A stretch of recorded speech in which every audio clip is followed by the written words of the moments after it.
contenu. Enfin, je ne pense pas qu'un auteur qui écrive quoi que ce soit en termes de littérature, il écrive du contenu. Un philosophe, il n'écrit pas du contenu.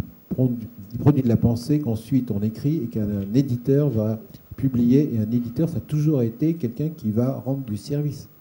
Un éditeur, c'est quelqu'un qui choisit parmi quantité de textes qu'on lui propose ceux qui pensent qu'il va être bien de faire savoir au public. Donc le premier service qu'aura un éditeur, c'est son métier, à savoir dire ça je le publie et ça je ne le publie pas. Là je mets des ressources, là j'en mets pas.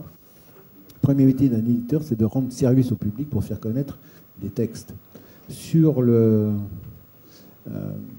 livres pratiques, évidemment que l'informatique apporte énormément et plus personne va acheter la table des logarithmes Bouvard et Ratinet quand les calculatrices existent. C'est-à-dire que les premiers livres qui ont disparu à cause de l'informatique, ça a été les premiers livres pratiques, et notamment ces tables-là que plus personne n'utilise.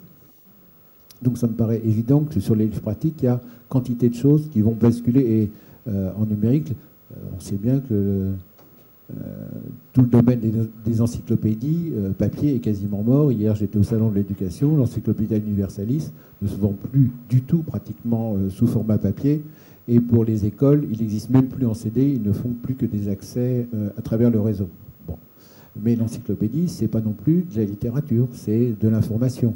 Comme on a dans le guide par Cardé, lorsqu'il s'agit de la littérature, ça va être une autre paire de manches.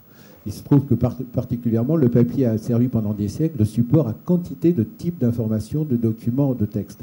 Et lorsqu'on éclate ça quand on met ça dans le numérique, on se rend compte qu'on a quantité de produits différents, d'éléments qui sont totalement différents, dont par nature, on ne peut pas les traiter de la même façon. Si on veut les traiter de la même façon,